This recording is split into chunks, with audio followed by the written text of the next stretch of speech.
এই যে আব্বাস ভাই, আপনার কাছে আমাদের একটা রিকোয়েস্ট, আমরা সালমান শাহর একটা ছায়াছবির গান শুনতে চাই, যে গান ভাইরাল এবং কি খুব সুন্দর। না না, ভাইরাল না, এমন ভাইরাল গানগুলা যে সবার মুখে মুখে আছে, এবং কি আমি অনেক ভাইরাল গানগুলো গাইছি।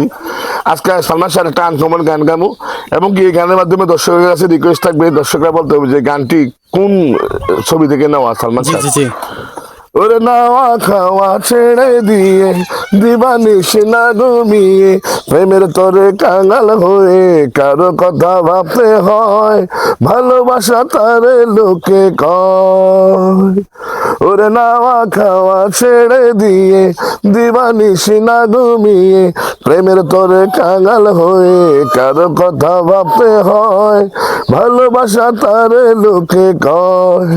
তোমায় প্রেম শিখিয়ে বউ বানিয়ে হব আমি স্বামী, ভালোবাসার আদালতে হলাম না হয় আসামি, আমি ভালোবাসার আদালতে হলাম না হয় আসামি। আমি তোমার প্রেমের পাগল, তাই তো করি পাগলামি, ভালোবাসার আদালতে হলাম না হয় আসামি, আমি ভালোবাসার আদালতে হলাম না হয় আসামি। গানটি হচ্ছে এন্ডি কিশোরের গাওয়া, সালমান শাহ নায়িকা কে থাকবে বললে হয়তো শর্টকাট হয়ে যাবে দর্শকের জন্য। দর্শকরা এসে রিকোয়েস্ট করলো, এটি কোন সিনেমার গান, সালমান শাহের কোন সিনেমার গান, এর ভিতরে পুরস্কার ঘোষণা করে দিও তুমি, যে লটারির মাধ্যমে পুরস্কৃত করা হবে, প্রয়োজনে পুরস্কারটা আমি দিব। ঠিক আছে।